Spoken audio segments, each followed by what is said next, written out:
Hello everyone, it's Kay here, and I'm here today with my little book of camera on it, and you all know what that means, obviously.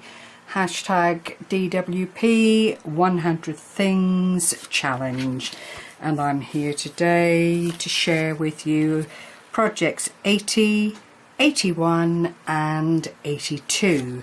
Now the first project I'm going to share with you are commonly known as tuck spots used in journals and that kind of thing.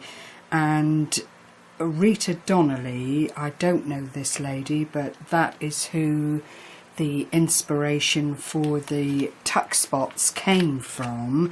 However, the person I watched personally making tuck spots is the indomitable Yvonne Preston, or Yvonne White as she is in her married name. Now Yvonne is an absolute master at making journals, and she's not one little bit selfish with her experience, with her knowledge and with her crafting techniques. And she has, over the period of a little while now, I would say probably, no, I can't even hazard, I would be foolish to, but she has, over quite an extended period, we'll say, been making things, sharing them, giving tutorials on how to make your individual journals shine.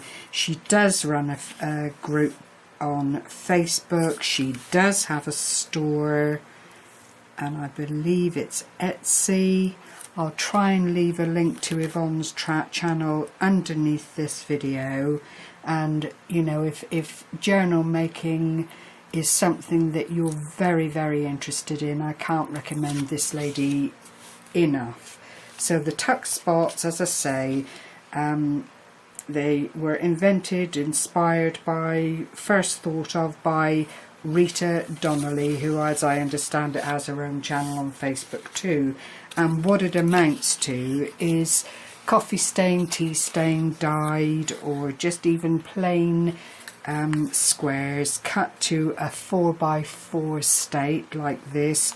You then pop on, I'll just close in a little bit, a doily or half a doily, whatever you feel you'd like to do, and then you decorate the front. And when you get your journal, it fits into a page like this. So what you end up with is a lovely little tuck spot here, because clearly you only anchor down around the edges, or you can anchor down the whole corner. It's entirely a question of choice and what you want from your corner. And then it opens up like this, so you could put some secret scribblings or a little notation underneath that wouldn't be clearly visible.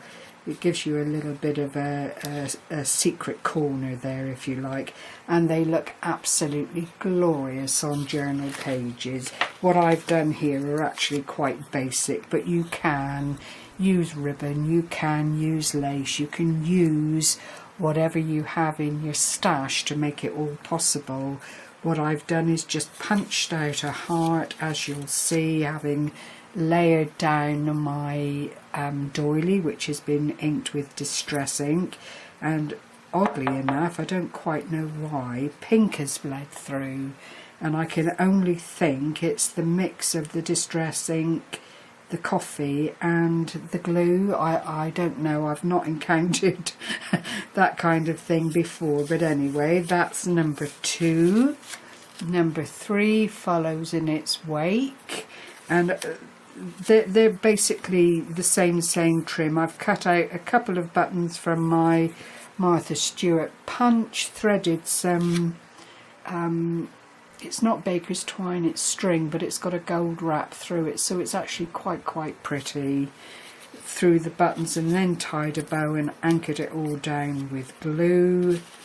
And here's another one, but they're all very much the same. And you know, I do like to make journals, I do like to try my hand at different things, and I shall put these away for a rainy day and bring them out when I start to make journals again, which won't be until this challenge has had its days, so to speak. But the papers, I have to confess, I did not dye or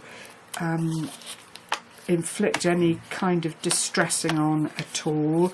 They were very, very graciously given to me by Betsy Doodle, Noodle as she's fondly known in the ranks.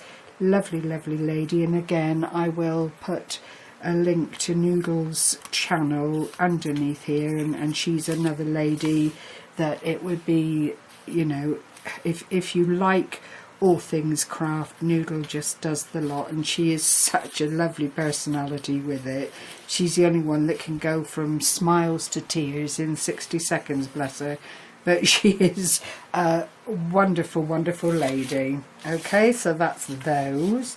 The next one that I'm sharing with you are suitcase style gift bags, and these I've unashamedly taken from Mixed Up Crafts, who does an absolutely fabulous tutorial on them. And because I need to get this challenge sorted and have different things to bring to you, whilst I commented and liked the video and will leave a link to her channel underneath, I just had to go along and make a couple of these bags, and I am so glad that I did. I'm going to have to go out for this, and I'll bring in the first one that I made. And what she's called them, they're quite substantial, are suitcase style gift bags, and they fold flat like so. You've got this lip here, and when you open them up excuse me, I'll take this out, I can always do it up again afterwards. You have a really considerable gift bag. I have used double-sided paper because I think really it's the only way to go for this kind of project. But if clearly if you wanted to line your bag once you'd made it, if you didn't have any suitable double-sided papers in your stash, then it would be very easy to do so. It does, whilst they fold up completely flatly, and they're great by way of a storage medium, it does take 3 sheets of 12 by 12 paper. But Mixed Up Crafts has done such a wonderful job. You get 2 sheets of 12 by 12, and I've actually used cardstock because I wanted something a little bit more substantial. You use your 2 pieces of 12 by 12 for the front and the back, and then you have this lovely wide gusset. It's a 3-inch gusset which clearly folds down and, as I've already said, will store flat. Then you have a piece to do the top flap of your bag with, and you just punch the holes where required and thread some ribbon through them, or find a closure that you would prefer. And the very last inch, so there is absolutely no waste apart from the corner shavings if you count them. There is absolutely no waste whatsoever, and then you end up with your 1-inch handle, and that is the 3 pieces of 12 by 12 paper utilised completely. So anything that you can do that has no waste to it whatsoever has to be good. So I made this one, and then I went on and made this one. Now I've only used cheap paper pads from the Works, I think it was. Yeah, that's the pattern DSP from their £3 pads in the Works. And because you only have to do 1 essential fold on the DSP, if you're very careful, you're not going to get any cracking or problems with the paper, then of course on the sides here you have these closed edges, so you don't have to worry about them being stressed and split. And then I've used American cardstock, the plain blue here, for the handle, the top and the back. But they are such glorious, glorious bags, and 3 pieces of DSP, even if you were to buy your 12 by 12 sheet separately, you're still looking at less cost than you'd pay in a shop, even in one of the places. Oh no, not if you go to a place that does like 3 for £1, but you know, they are really, really substantial, and I am thrilled to pieces that I came across Mixed Up Crafts. I'll just check and make sure I've got that name right. Mixed Up Crafts, yes indeed. I was so delighted to have stumbled across this tutorial, because it is always lovely to have a gift bag close to hand when you have things that you want to give to friends and family. So that was that little adventure, and it really was. She does a wonderful, wonderful tutorial, very concise. I think she's quite renowned because she also appears in Paper Crafts, the magazine, so clearly this young lady knows her onions and is very good at what she does. And then the final thing that I've done, which is number 82, is another pocket letter, the second that I've done in this challenge, but I am struggling and needed to do something that wasn't going to take my brains any more into a meltdown than the weather is. So here it is, and I'm really quite pleased with how it's come out. What I've done is taken a full A4 digi sheet that I bought on Etsy. I apologise profusely, I can't remember which digital paper seller I bought from. I've bought from 3, Tsunami Rose, Artie Maze and Screech Owl. It could have been any of those. I really can't help you, and I do apologise for that, because it is such a lovely, lovely image. And basically all I've done here is cut out my 2.5 by 3 inch, or is it 3.5? Oh, I haven't got my ruler, but I've cut out the standard size of card to fill into the pockets. I've then glued them onto the A4 image, taking care to get this young lady into the mix straight away. And then any papers then that I had to discard came from the sides and actually from the top of the A4 sheet. And I achieved this simply by taking these card pieces directly to the A4, sticking them on very, very carefully, and then cutting out the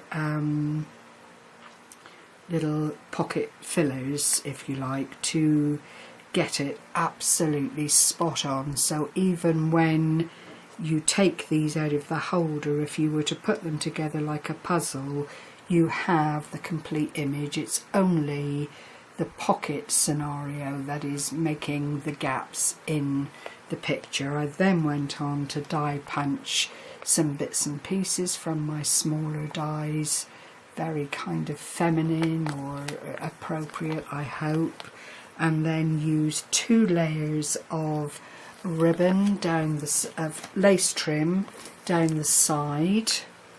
I can't pull them back because I really have overlayered, and then in the very top corner I've just made a ribbon bow with a diamante on it, which is in keeping with all the pockets because they've all got that little diamante in the corners just to finish off and add a bit of interest. And in the corset, on the top of the perfume spray bottle, and in the centre of the flowers the only thing that's utterly plain are the birds.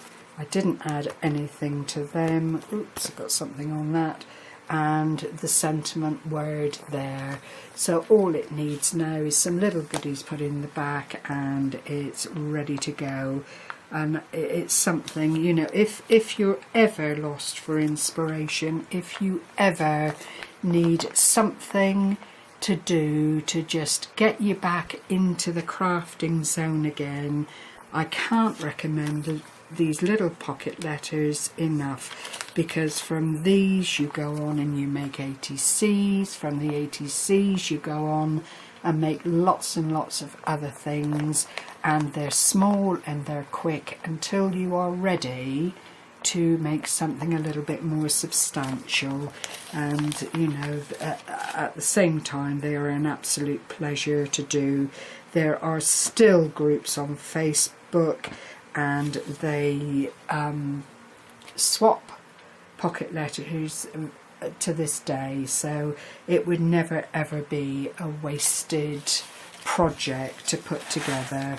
So that's my entries for today, and as always I thank you kindly for supporting my challenge and being there, leaving all your wonderful comments which do keep me bolstered and in a place where I feel I can't let anyone down and I have to just keep going. And the thought that I've only got 18 to do is just wonderful. I can't tell you. I did wonder whether I would even get to this place, but I have, and couldn't have done it without my followers and friends supporting me along the way. So thank you very much everyone. Have a wonderful weekend.